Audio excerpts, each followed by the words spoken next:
दोस्तों, आज मैं आपके पास एक वीडियो लेकर आया हूँ। आपका बहुत बहुत स्वागत है हमारे YouTube चैनल में। दोस्तों, ज्योतिष की जब बातें आती हैं तो उसमें बहुत सारी चीज़ें आती हैं, धर्म से रिलेटेड भी चीज़ें आती हैं। तो आज मैं एक छोटी सी चर्चा करूँगा। आप हमेशा सुनते होंगे कि पंचक में मृत्यु हो गई, पंचक योग चल रहा है।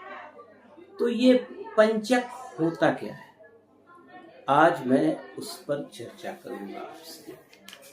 देखिए, होता क्या है कि हमारे भव चक्र में 5 नक्षत्र की जो श्रेणी होती है, जो काल की श्रेणी होती है, उसे ही हम लोग पंचक बोलते हैं। तो आगे मैं चर्चा करूंगा कि इस पंचक नक्षत्र में क्या क्या वर्जित है।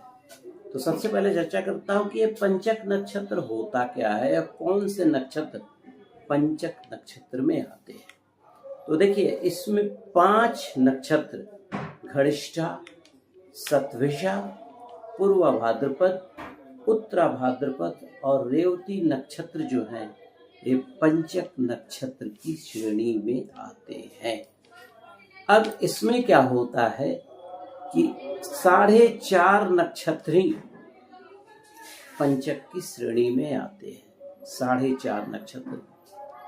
अब देखिए, अंतिम के जो 5 नक्षत्र हमारे होते हैं, हमारे 27 नक्षत्र है ना, उसमें जो अंतिम के 5 नक्षत्र होते हैं वही पंचक नक्षत्र कहलाते हैं। और इन 4.5 नक्षत्रों में, कहने का मतलब एक नक्षत्र में 9 चरण होते हैं।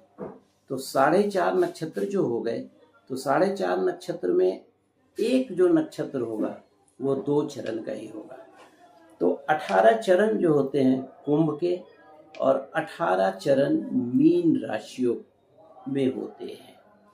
और जब चंद्रमा कुंभ और मीन राशि में होता है तो वह समय पंचक नक्षत्र कहलाता है।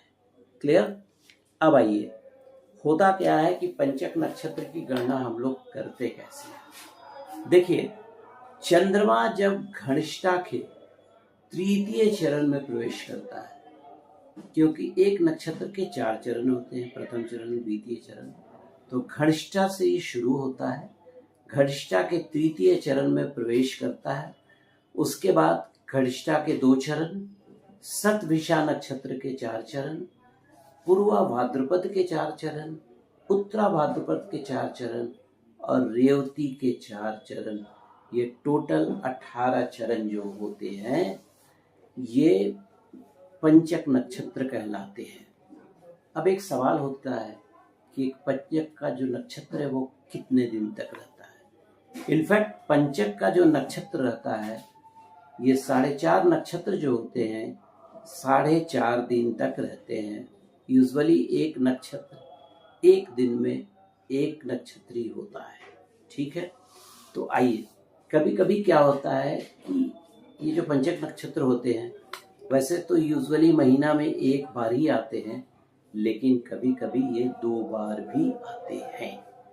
तो अब जो हम लोग हमेशा सुनते आते हैं कि पंचक नक्षत्र आ गया, तो पंचक नक्षत्र में क्या किया जाए।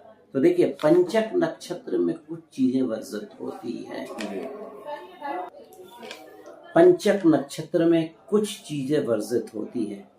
जैसे पंचक नक्षत्र में आप दक्षिण दिशा में कोई भी यात्रा को अवॉइड कीजिए, क्योंकि दक्षिण दिशा वैसे भी मंगल की दिशा होती है और यमराज की दिशा भी होती है।